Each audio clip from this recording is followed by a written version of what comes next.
Good evening and welcome to Gridiron Weekly. I don't see our lovely faces there just yet. Oh, there we are. Look at that. A little bit of delay. That's technology, ladies and gentlemen. Isn't it cool? With my bestie, John. We're missing Bill. Bill has a prior engagement. He is, I think he's changing the ice at the UPG Paints Arena for the Flyers and Penguins game. I think he's on the Zamboni waving as we speak right now. But as always, we're back at our regular time slot, which is awesome. You know, we might change it up next year. We're thinking about going early, 7 o'clock, maybe Tuesday, you know, just to get us a better feel. Because every time we do this on a Thursday, we come right up against the game. You know, we're happy to do it half out of it because it's 8 o'clock, the game's already going. So we're going to discuss that in the off season, but we're going to get started right away. So we always start off with college football. So we're going to start off with college football. We have the game coming up, and we have the Big Ten versus the ACC. I like it for the ACC. Growing up, Jefferson Pilot Sports grew up with the ACC. You know, and this year they just dogged the ACC every chance they got. And it's going to be an ACC Big Ten showdown. John's a Big Ten guy. So, John, do me a favor. Just talk to me about what you saw or what you see in Indiana that is just, you know, that convinces you that it's going to be, it's going to be a tough game for our friends down in Miami. I think the spread is, hold on, did the spread change at all? It's like 8.5? It's 8.5 now. You know, that's 2 points. It's huge. You know, Indiana's something because when I watch, and you try to, I know everything isn't about the NFL, obviously, because you can be great in college, NFL doesn't translate. But I even look at like possible guys that are going to get drafted and stuff, all that kind of stuff. Indiana really, it's Cignetti, right? It feels like he is like I don't know how to put this. Like he's the guy that is, I mean, I know Mendoza's there. But it's like him that has built that into what you want. Like it's a real team. You don't really know. You just talk to people. Anybody that not just the casual fan, even some of the people that I know watch, they don't know a lot of Indiana players other than Mendoza. But you will know some of the Miami guys. You know, those defensive ends, you know, even Tony, that Malachi Tony kid, he looks incredible. To me, whenever he can get to the NFL, it isn't soon enough with his speed and what he can do. Carson Beck, of course. But think about it, Indiana's just a well-coached group of guys, and they are powerful and they're tough and they play strong. I gotta say though, man, there is something about this game that makes me think that Miami is going to keep. This isn't going to be a bad one. Like I think they have a punt. Like I think they got what do you call it, a puncher's chance, right? I really do. I think Miami does have the speed that they have on defense. I saw what it did to Ohio State. Those defensive ends are a pain. What's it? Bain and I'm going to forget his other name. The other guy, Mesdor. Those guys are really disruptive, man. And I don't know. Ohio State wasn't as good as that defense was. I thought Ohio State was the best defense in football. I really did. And watching Miami, they had the numbers to prove it too. And then you look at schedule and all that. So it meant something. Because Miami's defense, and that's cool. It'll be something Indiana hasn't seen. I don't know, man. It's funny. You were talking about the Yeah, let me ask you about Cincinnati a little bit more. It's really hard to read him. What is he like, do you think, in the locker room? I mean, how is he getting? How does he get these guys? You know, how does he prevent the disease of me of taking over? How? I mean, we know what his media personality is. It's a little quirky, a little, cocky. Yeah. But what is he in the locker room? I haven't heard anybody talk about him in the locker room. Have you? No. I mean, his sidelines, he looks the same, right, at all times. He's got that same. It's the football coach I remember kind of growing up with, though. He's got that same look. Nothing can satisfy him. And I think someone said that, didn't they? Just recently, I think, or was that about Cristobal? Now I'm confused. It might have been Cignetti. Was it Chris? Okay. But he appears to be one of those guys that you couldn't satisfy no matter what's happening. But it's amazing to me that he's able to have this kind of success. I mean, you could see it at IUP, obviously. He went to Alabama, and then he went to James Madison. He turned James Madison into a juggernaut. They were right up there with the Dakotas and all the other people in Montana and North and South Dakota. So you saw it there, and he did poach James Madison, even though JMU went to Oregon and got whooped for a little bit. A lot of those touchdowns scored against Oregon were JMU players, right? Surratt and Black, the running back. So, I mean, I just don't. I'm as curious as you are because you don't see this in sports, especially in college athletics in this day and age with NIL. he's prevented the disease of me of ruining us. And I don't know how he's done it. His players are not, they'll hit to the whistle, but they're not like overly. They don't make those boneheaded plays. How does he do it? I really want to know. And there's something about maybe there's something about being in Indiana because, obviously how bad their entire existence, they've never been I don't even remember the numbers, but we know that they've never been a football school. Yeah. So there's something about they even at undefeated, they feel like the underdog. I think he does play the underdog really well. He's must with them. Like it is us against everyone. It is amazing though because I don't know. I don't even know what to think of Indiana, even though they're undefeated, number one in the country. 15-0. They could be the first 16-0 team since they were playing like bizarre games and stuff back in the day. But I don't know what to think of them. I really don't. Do they get in that game and they realize they're playing, all the mystique that comes with that and all the, the champions they have? They fall for that, do you think, at all? I don't know, man. They've already beat Ohio State. They got Alabama was on a beating. I mean, and there's some mystique coming with them, of course. Yeah.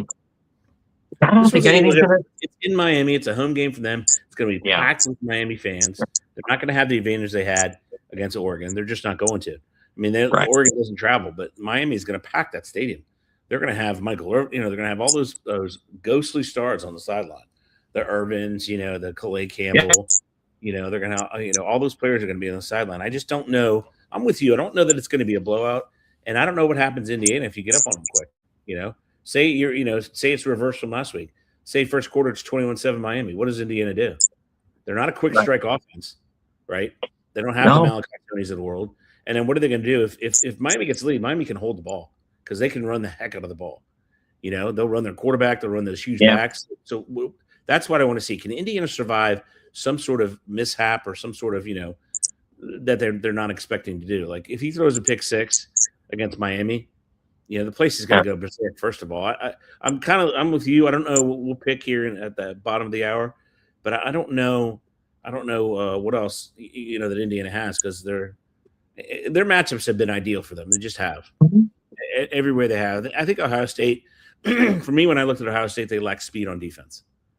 And that was exposed in both the championship game, the Big Ten championship game, and against Miami. They just don't have the speed they need, and their offense was way too predictable. Right.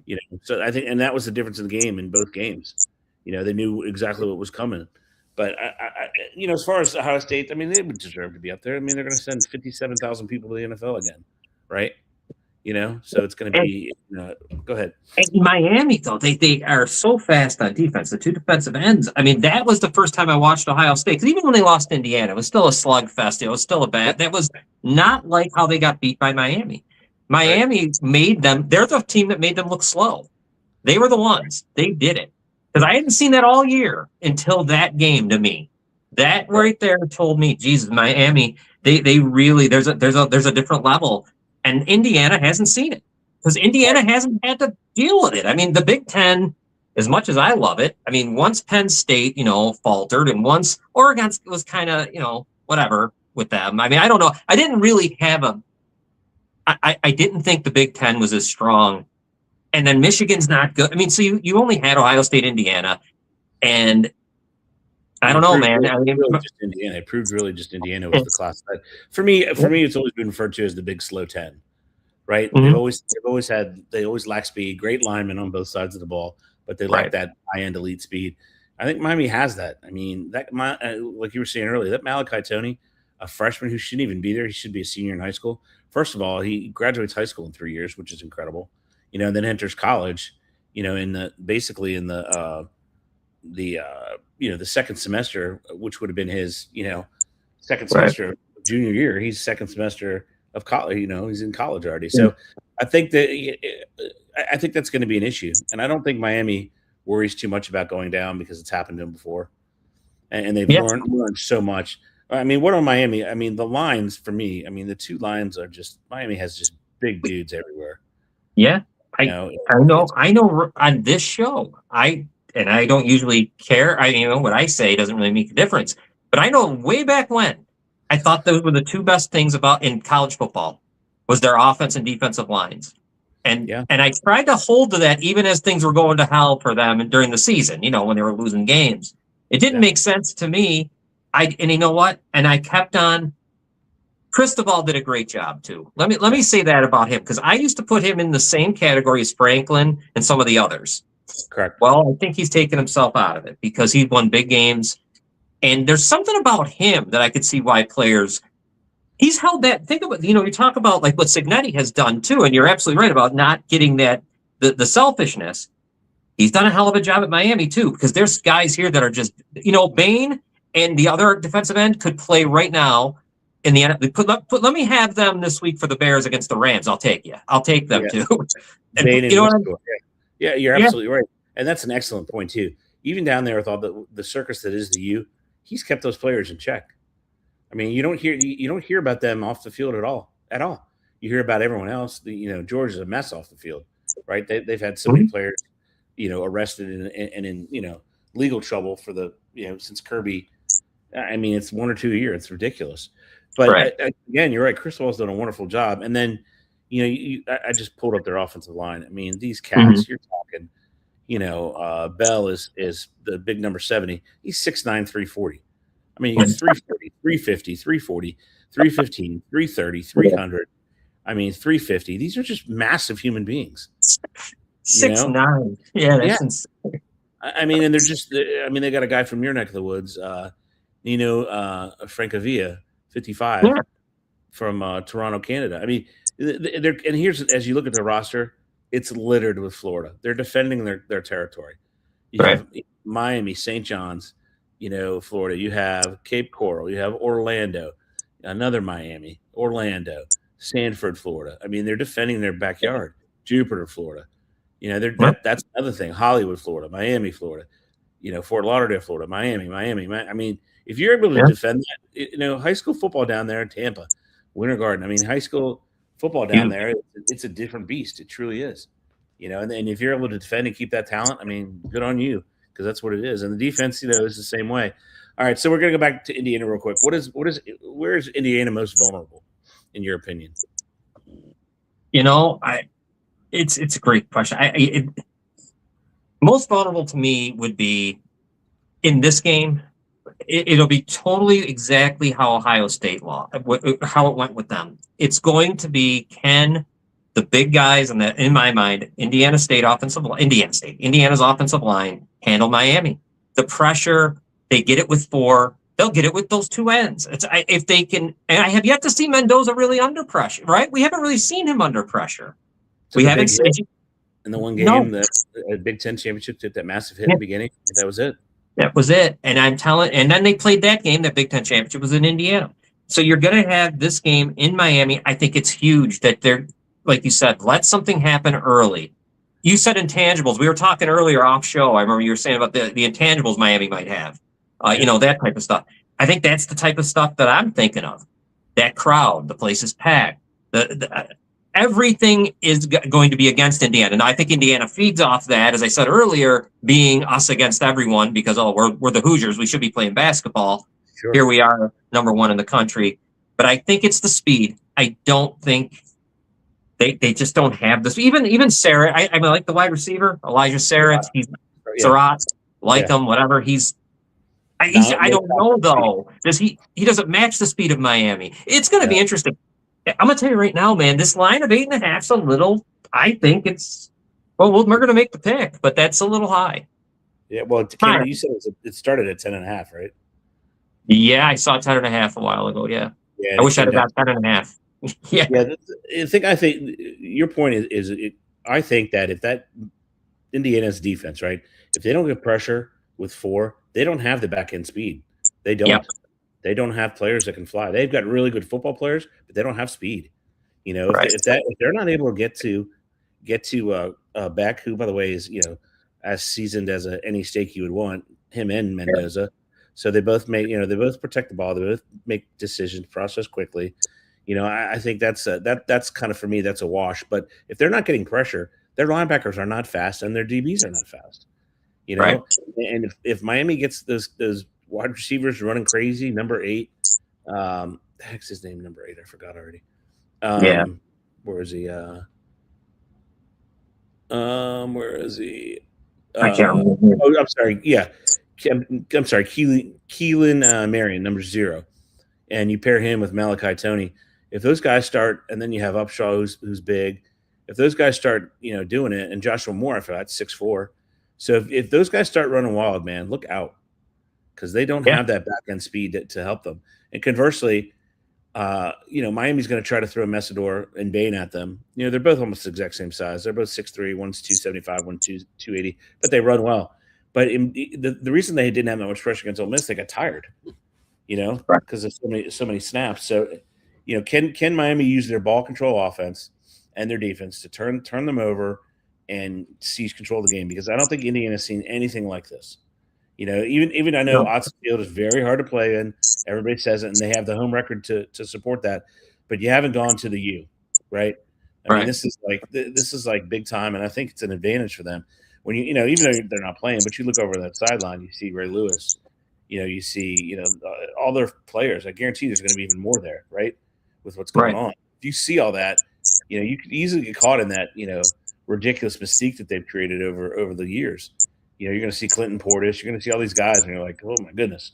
Edgerrin James, they're all going to come out of the woodworks. So I think that's really, for me, that's one of the disadvantages that Indiana has. But, on the what if Miami throws everything at them and Indiana survives it? Then what? Yeah, well, this is where they're gonna like, they're 15-0 or whatever they are. Yeah, 15-0.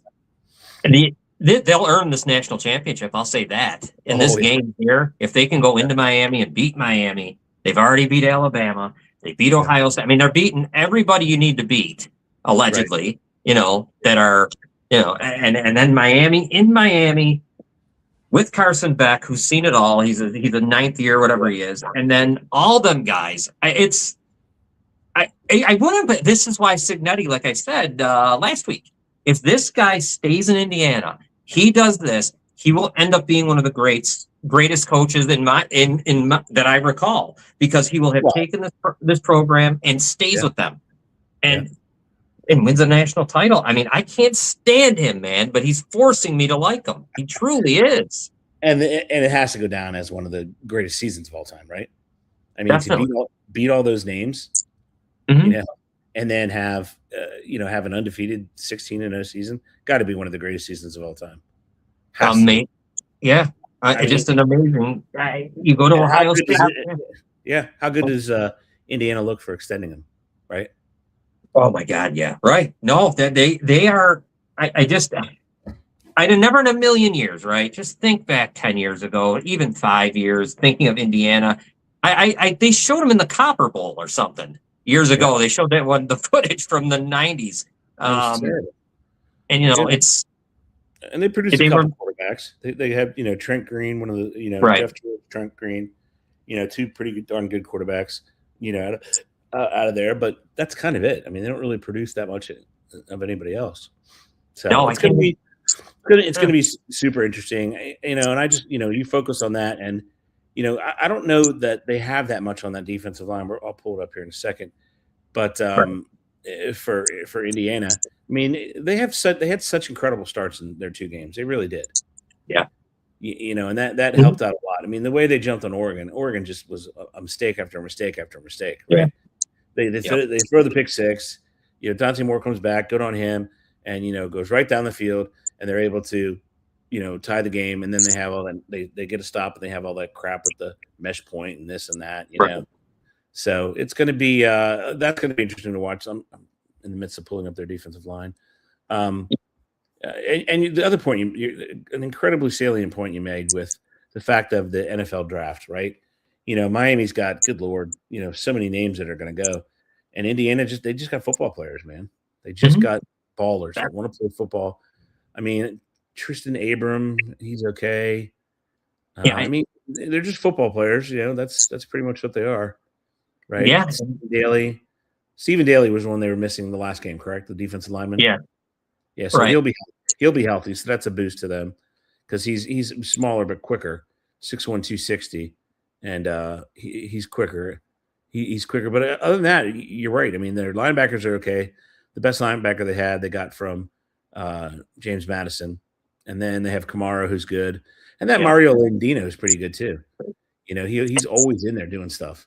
Everybody Mm-hmm. else takes the cake, but he's always in there. Nose to the grind and doing what works. But on the back end, the DBs, I don't know, man. I don't know if they're that fast. Yeah, I don't either, because even with Ohio State, when you think about it, they never had to. I don't know what happened there, but he said it was too predictable, and that would be Ryan Day's issue because he was calling the plays.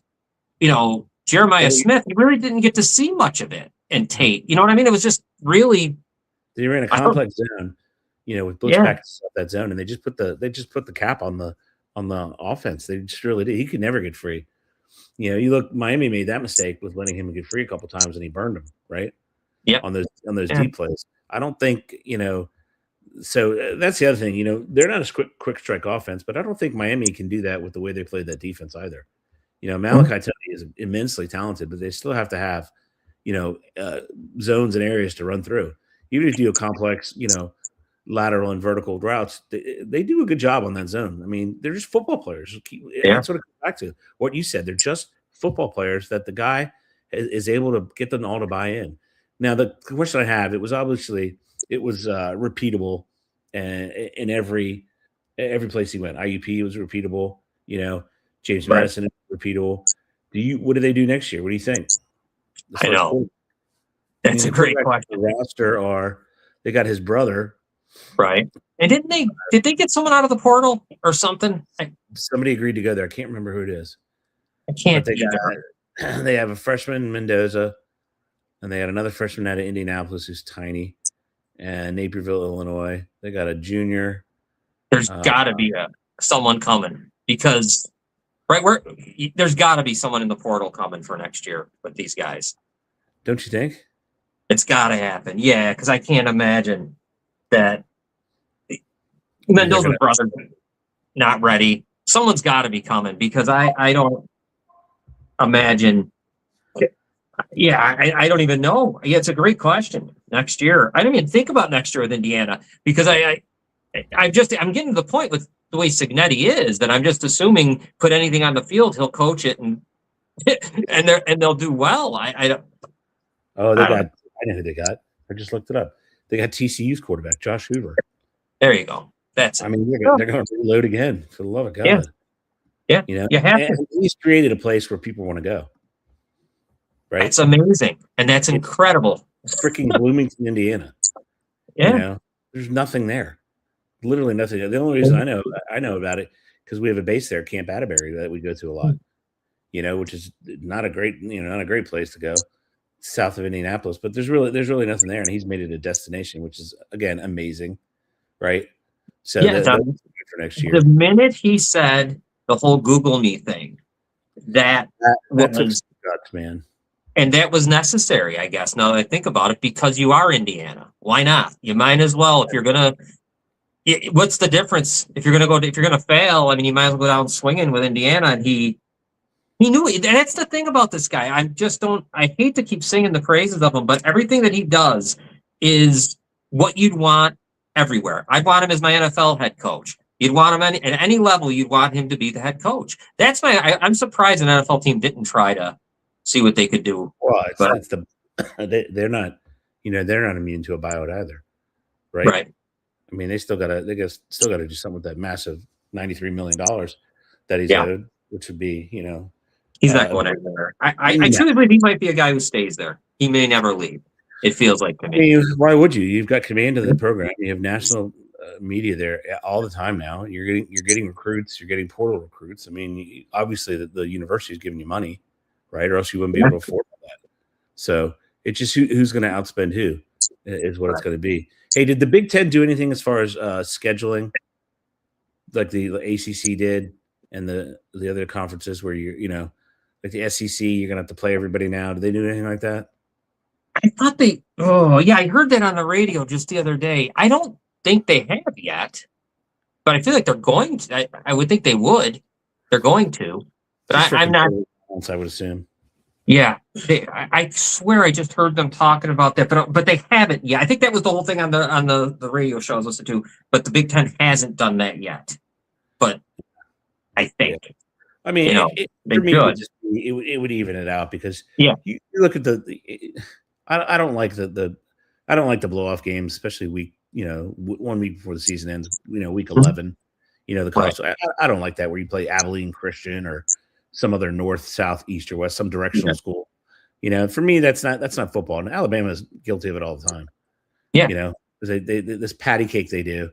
And Notre Dame, they've got to do something too. They have to join a conference. No ifs, ands, or buts. Have to join a conference. Exactly, because if they don't, this keeps happening. This will always happen to them. I mean, I don't know how they can.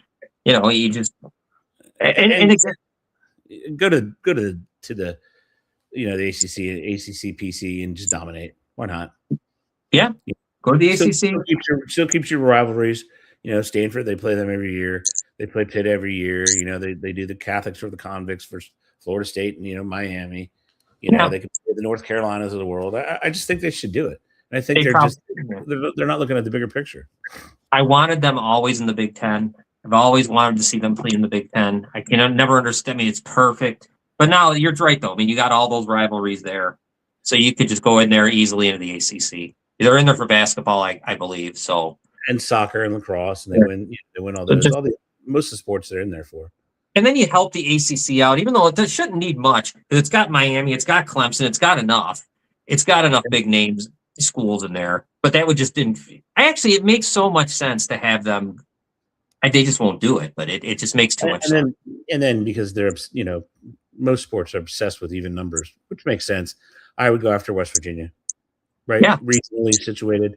Bring back the full time, the backyard brawl, and just that's what I would go with, just because it does make sense, and then you're really competing, and you're able to still maintain a Power Four. Because quite frankly, I don't know about you, but if Miami had flamed out against Texas A&M and got blown away, I'd be hard pressed to keep the ACC as a power conference. I know. With especially when they did the ACC championship game and everything. No, I know. Yeah, I know of that with Duke and Virginia. That goofy freaking whatever they have there, and had Notre Dame gone in there, they would only have one loss in the ACC to Miami, so they would have been in the championship game, right? Yeah, they got it. I don't know how they don't. Well, I know why, but I mean, you would think as far as it goes with making this playoff, it'll always be an issue because they don't play a final. They don't have a championship game. And again, though, they don't have much to complain. They lost to Miami. If they'd have won that game, it was a good game, I remember. But that was it. I mean, I don't know if Notre Dame, though. Here's the thing. Notre Dame, now looking at it, and it's hindsight and everything, Notre Dame really isn't better than Miami, though. Because Notre Dame doesn't have this type of speed. They don't have this, what makes Miami special to me is the defensive ends. They really do. That's what makes them special all around. Malachi Toney, I'm going to say this too. Him on special teams is electric. It's really good to watch. Oh yeah. You miss one tackle, the kid's gone. And gosh, I can see that. About it is he's a hell of a blocker as a freshman. I mean, he goes right down the line. He takes on any defensive end. Obviously, he has the leverage somewhat because they're focusing, on other things. But the kid is not, and he's in every game, and there he is at the end of the game. Who's he with? He's with his mother, his mom. Right. Yeah. So again, a class act. He's just found some really good, classy guys, and good for them. Everybody was tired of the stupid U and all their nonsense. But And you know who else really changed himself and almost becomes likable and all that is Carson Beck. Yeah. I mean, the way he has become. I mean, you almost root for him where I didn't in the past for Georgia. Yeah. But I mean, no doubt about it. It's an incredible redemption story. Yeah, what he did to get his elbow back in shape. All right, we are at the bottom of the hour. Okay, it's time to switch. So Bill didn't send his pick. So for Bill, I'm going to pick for him, and I'm going to take Miami plus the points because I think it's going to be closer, and I think Miami can give them a game. And of course, I could be horribly wrong when they fumble the ball twice and it's 14-0. They can never come back. But I'm going with Miami the points. What do you say, John? Yeah, I'm taking Miami the points, and I'm thinking that if Miami can win this game, if they can get that special teams touchdown, or they can cause some kind of some chaos. But I like the speed of Miami. I got to take the 8.5. I wish I'd have got on it at 10.5, but 8.5 is great. Yeah. So what we're going to do is obviously we're going to break down the game next week, but after that we're going to have. Hopefully, we'll switch our time after that. Switch it to Tuesdays, and the off season will look very easy. We'll talk the first week. We're going to talk about all the transfers and then transfer windows, who won, who lost, something like that. And then we are going to this year, like we did last year, we're going to pick a group, of players, safeties, DBs, linebackers, defensive line, and we're going to do all before the draft, and we're going to do our mock drafting. So now we're moving on to the big boys, the NFL. I don't think that they could, if they tried to, if everyone thinks it's fake and they tried to script it, they could not have got a better wild card weekend. Every game, with the exception of two, so it isn't every game. 2 games were a blowout, but the other ones were fantastic one-score games. Yeah. So we're going to start. We'll start really quick. You take the Bills from last week. Wow. You take the Bills. Boy, that was a good one. That was one of the best. I'm sorry. I was out of order. Sorry. We'll do Rams and Panthers. I'll take the Panthers. You take the Rams. Go for it. All right, man. The Rams. Well, I mean, that was much closer than I ever expected to see. Honestly, I didn't expect it to be close at all, and it was a great game. For some reason, it looked like, I don't know what it was with it. Stafford didn't seem to be. They weren't in sync, really. There was something going, they still win the game, so they're fine. But they just didn't look in sync, right? Puka Nacua, the ball goes off his mask. He's like he didn't see it coming. There was a lot of weird things. But ultimately, I mean, Jared Verse, that's a great. They're probably the best. They're probably the best team. I mean, in the NFC. So I mean, they did what they had to do. It was closer than I thought. There's not much for me to think about them, man. They're the most balanced, right? They're the best team on both sides. So, and the Panthers, I give them credit. They held their ground. They almost won the game. They really could have, if things could have been a bounce here or there. Yeah, and I agree with you with the Rams. They do look very balanced. They had some issues with his hand, but it's all better now. But the Panthers, you're right. Panthers went down. Unthinkable for Puka to drop. You're absolutely right. He did not expect that, did not judge it well because he couldn't believe the ball was there. And that's a whole – you're 17-14. You make that – that goes 24-14. That game is in the bag. Yeah. Now you're resting for the next thing. But the Panthers overall, despite the losing record, I think that they did pick up Bryce Young's option, which was 26 point something, wasn't huge. But that's a good deal for a team. The kid had success. He's learning the offense, provided there's no massive changes like their coordinator leaves and goes here or there. I think they have stuff to build on in a winnable division. In an absolutely winnable division, right? Yep. So good on them for what they did. And they have Ted McMillan, they have running backs Dowdell, and what's the kid from Oklahoma State, the Canadian. Hubbard. Hubbard. They do a good job. They really do. Mm-hmm. They're solid on special teams. Their defense is extremely young. This is a team next year that's going to have bigger expectations. Instead of 8-9, they're going to have somewhere. They should be fighting Tampa all year for the division. And then you look at New Orleans. New Orleans put together 6 wins, right? Unbelievable. Yeah. Exactly. Great coach. The quarterback looks good, But I thought the Panthers did well, showed themselves, tremendously well. But the Rams probably are the most balanced right now. All right, let's go to move to our next one. I'll take the Packers and you do the Bears. The Packers are a mess. They just are. Again, another team far too bad. I don't know what to make of Jordan Love. When he plays and he's healthy, he's good. He is good. He is very good almost. But the guy can just not stay healthy. He cannot stay healthy. It's a hamstring. It's a this. Which I hated for him because he looks like he's a legitimate quarterback. He really does. They have issues. They're again missing their stud. When he's in there, forget it.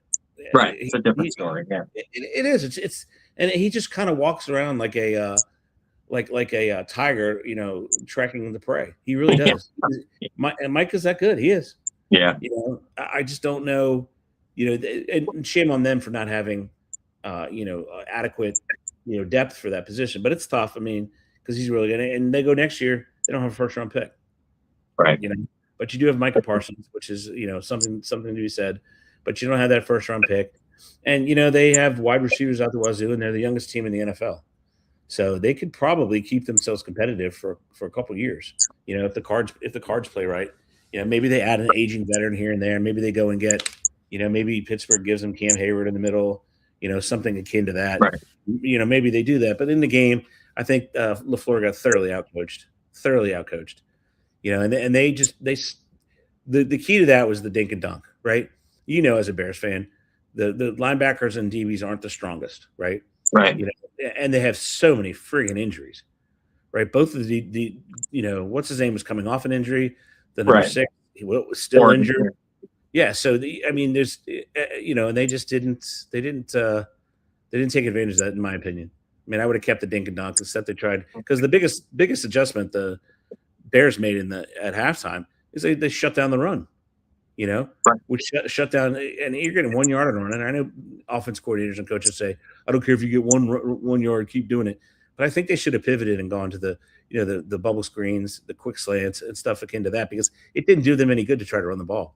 They got dominated by the Bears. I mean, it was not even close. The energy in that stadium that carried the Bears to victory was something like I've not seen that in a while. It reminds me of the old days of the Bears, where you had Peanut Tillman and you had Urlacher in those games they had that 1 year where they had like 2 or 3 games where they won on a pick six. Remember that? Yep. That was year? a Super Bowl. Yeah. Yeah, and it was incredible to watch. The juice and the electricity was amazing. But go ahead. I'll let you keep going with the Bears. Well, they just, first half to second half, this has been going on, and it can't go on this week, but we'll get to that. They have yet to play 4 quarters. I mean, it always ends up being the second half Bears are better than the first half Bears. I will say this: beating the Packers as a Bears fan, whatever happens this week is just the icing on the cake. Oh, they've showed themselves well, kind of like Carolina. They've showed themselves. They did a good job. You think you got a quarterback now. He does look like he can play, and he does look like he certainly doesn't shrink in big moments. He can. No.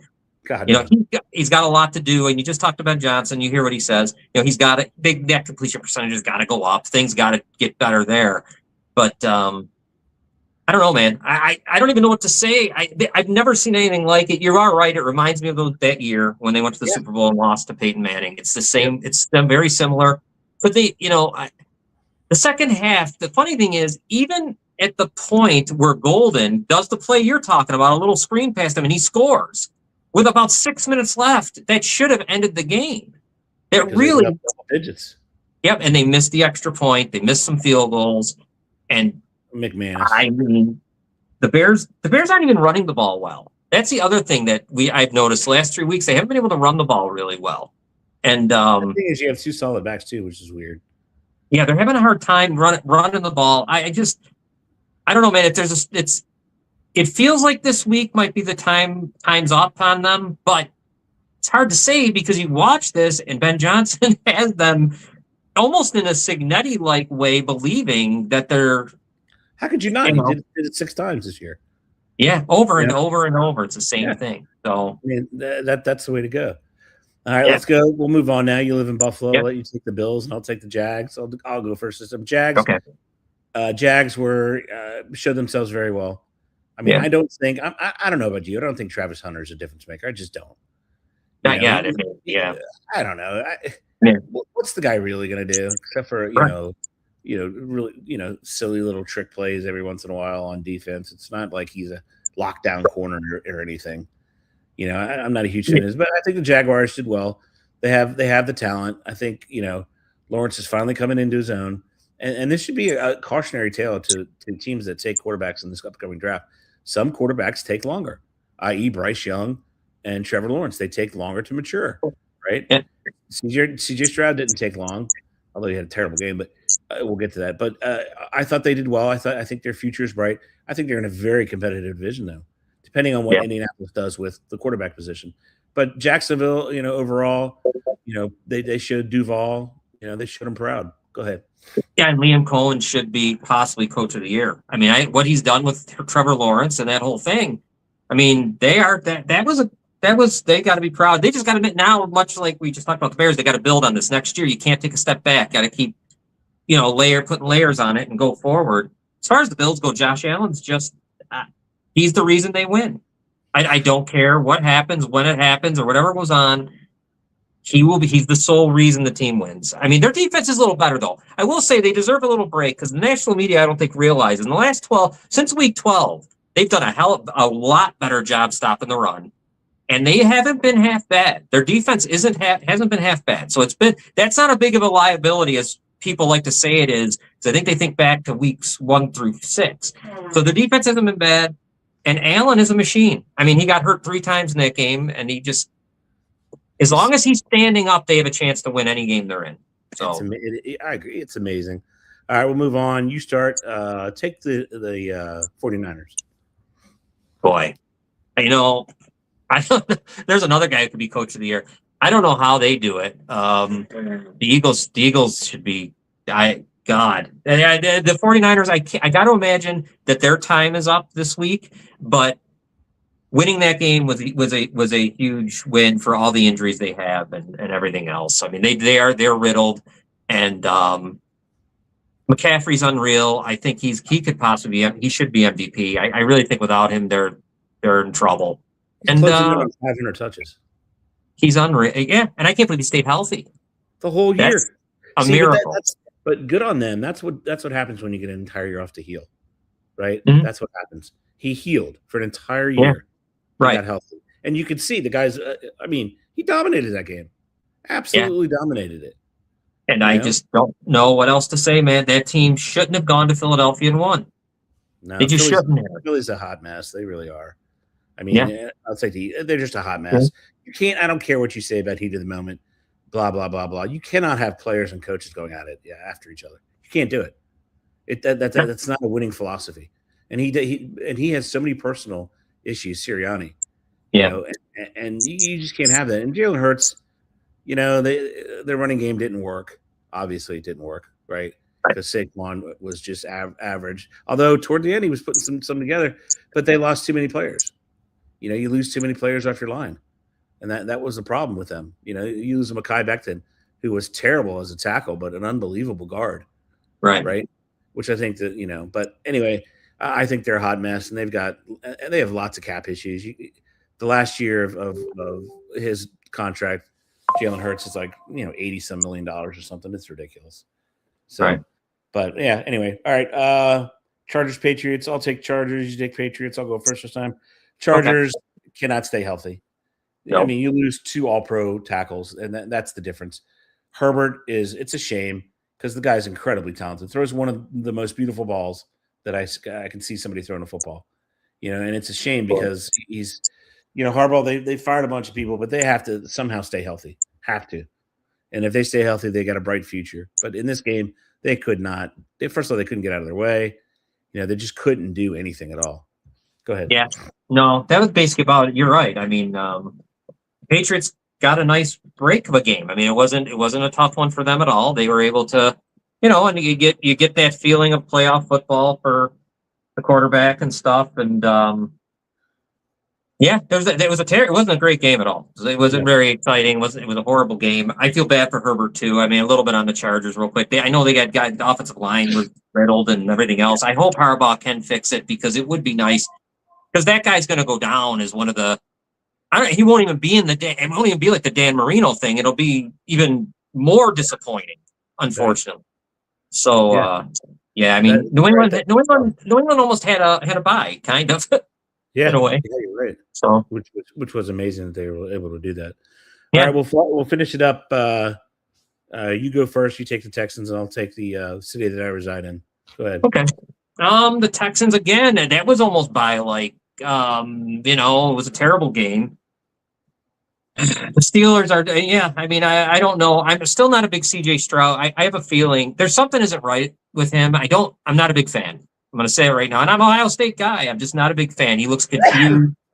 He always looks confused to me. He just, I don't know what it is. They don't have a running game. They don't have much on offense. So I don't know where they go next. I don't know what happens this next round. We'll talk about it. But I mean, especially with the injuries. All right, they beat the Steelers, and I don't know if the Steelers probably should have been there. So exactly, everything you said is accurate. The Steelers were an absolute embarrassment, and if you, they were just an embarrassment. Tomlin needed to go 4 or 5 years ago, and he didn't.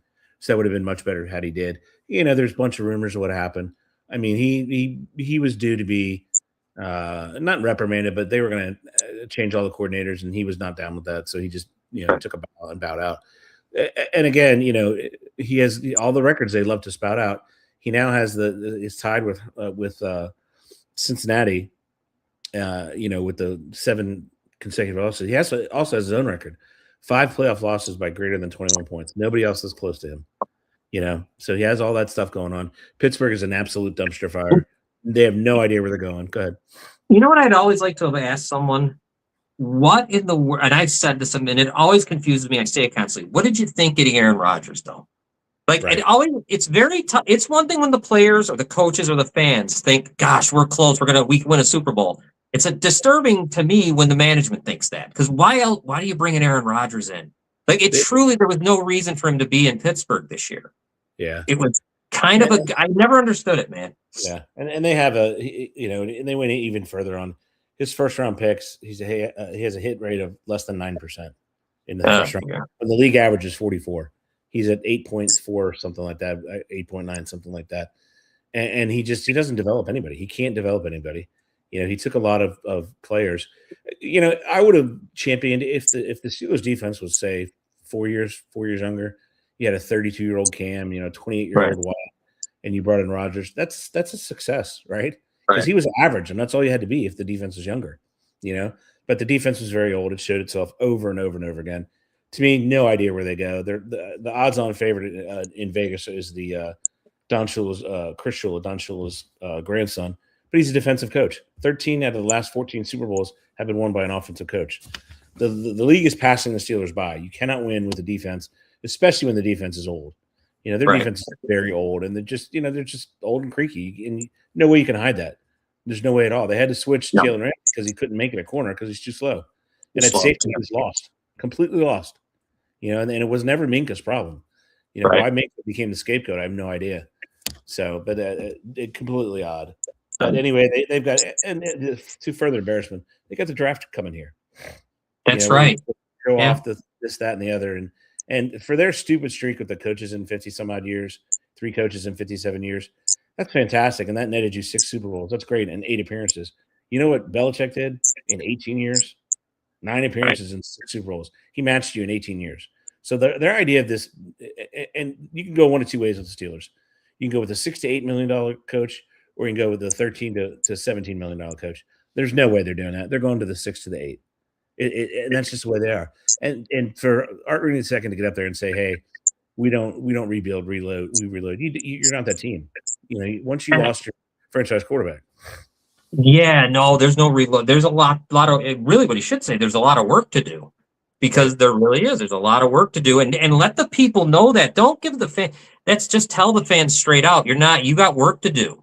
You might have a little pain here for maybe you don't make the playoffs next year for the first time in a long time. But here's the deal that the national media that I hope they're smart on that, but I don't think they are. What they're going to do is, I don't think the Steelers have a very tough schedule next year since they won the division. Baltimore got off easy. They got to play the number ones from every number one they got to play. So once they go below 500, the national media is going to say, "Oh, look what you got to do." They're just that stupid and that brainwashed about Tomlin. They really are. He is a good coach. He's not a great coach. I'm just sorry he's not. I listened to James Harrison, who says the same thing. He said he's a gimmick guy. Terry Bradshaw said he's a cheerleader. Other players come out. I mean, he had all those players. Rodgers was a marketing tool, selling false hope for cash. They tried with Wilson Fields and Trubisky before him. Excellent point. That's an excellent point. Who's that? That's Steelers freak. Yeah, all true comments. The Steelers are 20 years behind. It's a fact. They just are. They're trying to play in a world that does not exist anymore. In 2000, that's what they did with Trent Dilfer, right? Right. It followed up in 2004 with Brad Johnson and the Tampa Bay Buccaneers defense. You can't win that way any longer. Right. All right, folks. Enough of that nonsense because that's in the past. Let's move to the present. The divisional round. All right. Yeah. So first game we're going to talk about the Bills and the Broncos. John, you're going to start our first. The line is Denver with as a home favorite, 1.5 point, which is basically a pick 'em. Who do you think wins that game? If Allen is okay, which he is, I'm going to go with Buffalo to win the game. I don't know why. I don't know why I go with Denver in this. I honestly, I think Harrison's out, Poyer's out. I know that I just came out today. They lost. I'm going to go Buffalo. Yeah, they lost that too. I don't even know if it matters. They're not even good. Those receivers aren't good. So it doesn't matter. They're all interchangeable. They're nothing. Maybe if Coleman gets his head out of his butt and he can do something and because he is a little dynamic, kind of, he can jump. Yeah. And as long as Kincaid's healthy and they run the ball, they'll leave Denver with a win. And Allen probably wills them to victory if he stays healthy. Not quite sure about Denver. I'm still not. And I know that's terrible to say. I'm still not sold. But maybe I will be after this week. So I'm picking for Billy, and I'm channeling Billy right now. He would say the Bills because Billy is not a believer in Bo Nix. Bo Nix for me, as well as Billy, too inconsistent, too up and down. You know, if he was more like a steady Eddie, where he just has too many swings, right? And you can't win that way with too many swings. Right. So Bill goes with the Bills outright. All right, here we go. Bill's going to pick first, 49ers and Seahawks. 7 points. It was 7.5 earlier. It's come down a little bit. The 49ers have an extremely talented defense coordinator in Robert Salah. They have the man at the top of the tree with Shanahan, who produced everybody, damn near everybody who's coaching now. He's at the top of the tree. That offense in San Francisco is a true plug and play. He makes any quarterback look better. The way that offense is designed, he just makes everybody look better. 7 is a huge number, but I'm going to take the 49ers and the points, or Billy is. Go ahead, John. Yeah, I am also going to take the 49ers and the points. I'm not going to think I don't think they'll win. This Darnold thing really bothers me a little bit. It's very strange, and the way he set his back and he tweaked it and all this stuff, and the way he talked, and Drew Lock taking first team reps today. Yeah. San Francisco, I can't believe he would say what he said and told everybody his back is hurting him. I'm going to go with the 49ers plus the points.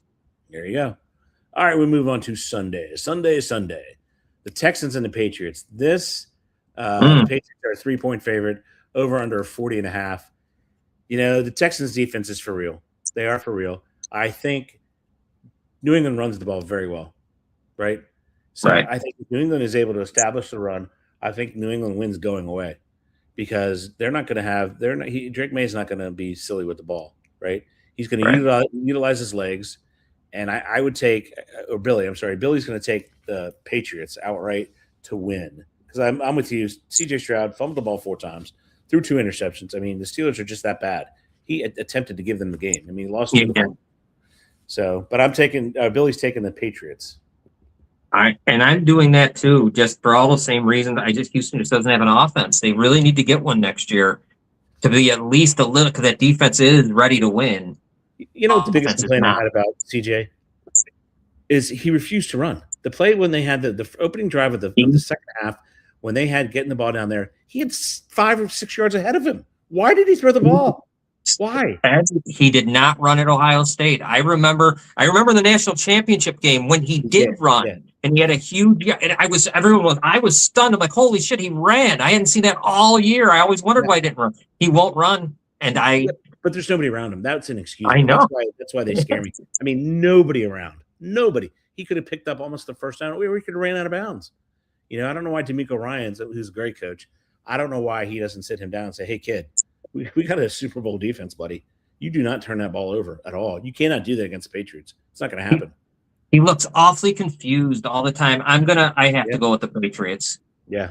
Easy. Might be easy for him. I don't know. Yeah. All right. And the nightcap, we have the Los Angeles Rams going to Chicago, where I think the actual temperature is like 1 or something like that. Mm-hmm. It's going to be cold. We just learned that Matthew Stafford 1-9 in games under 40 degrees. You go first. Who do you got? Yeah. Rams by 3.5, by the way. Probably the clock should strike 12 on the Bears, but if they make some turnover, if they happen to get extra possessions by turn, which they had fumbles against Green Bay, they just couldn't fall on them this time. They let them go against the Packers. And I know and I'll say this about the Rams: their special teams stink. They're really bad. They're not good. The Bears have been pretty good there. Bears offense isn't bad. The Rams are the better team. I'm going with the Bears. Give me the points in the Bears just because I can. I got the Bears hat on, for Christ's sake. I'm going with the points in the Bears, and I think they're not going to get blown out. Let's put that. It'll be a good game. I don't see that. I don't see them playing in the first half like they did. You know what scares me though? Who the hell's gonna cover Puka? If Jalen Johnson's still not feeling right and Gordon's still jacked up, oh my God! I hope it's 42-38 or something. Yeah, Bill thinks as I'm channeling Bill. I think that the Bears just have started slow all year. If they don't, and I don't know if you can fix that in a week. It's not going to be 21-3. It could likely be like 35-3. If they're able to start and maintain it and try to contain the number one passing offense and the number one overall offense, the number one scoring team. I mean, number one yards. They have all this stuff going for them in LA. The cold is going to be a problem. The crowd's going to be a problem because it was electric last game. 3.5. I mean, I think the Rams should win, right? Because I think they're the better team, more balanced. But you just never know when you go into Chicago. But I'm going to take the Rams outright because I just think that the defensive backfield is not going to be able to handle either receiver, Devontae or Puka. Because there's something. The guy has some kryptonite somewhere. I don't know where he hides it. I don't know if it's in his shoe, his pad, but the guy is just incredible. Well, it is scary because if Romeo Doubs can get 127 yards receiving, it is a scary thought of what could happen here. It needs to be very windy and cold and just, I don't know, and turnovers. That's what you got to have if you're a Bears fan. You need turnovers. You need some wacky scores. You need some weird things to happen. And you got to make sure they start. If they start on time. Yeah. Which is weird because, and I'm like you, I always knew Caleb could play. It's just the fact that you have to be able to deal with his idiosyncrasies. And who the F cares? I don't care if you paint your hair, do whatever the hell you want as long as you win. Who cares? Even if you're losing, who cares about all that stuff? The kid looks rejuvenated. He looks like he's having fun. Looks like he wants to play. And he is no joke, man. Don't mess up around him, right? He's no joke. No, he's giving it to people, which is good. That's what he should do. Yeah. And he gets that from Ben Johnson. I guess Ben Johnson in the beginning, training camp was just bullied him. Mm-hmm. He bullied him every practice. He bullied him, and said, "No, not good enough, dude." Again, no, not good enough, dude. And put it into his head, and you could tell the difference. You really can. That fourth down play, come on. I mean, how many people are making that throw? How many? Other than how many are making that? We missed some stuff. All right, we got to go over to these. So Steel City Sunday. That's John Phillips. He takes Chicago. Spitball in Sports. Who's that for you? Is that your wife? No. Chicago. Choke job for C.J. Stroud. 49ers says Steelers Freak. 49ers says Steel City Sunday. That's John. Spitball in Sports, 49ers. Seahawks are like the Texans. Anacondas on D's with suspect quarterbacks. Yeah, that's true. There's no doubt about that. It's a wrap. Sports, Chicago. Steelers Freak, the Rams. Steelers Freak, Stafford Factor. Very good point. I like the over, and I don't even know what it is. That's I can't read that. Vegas something.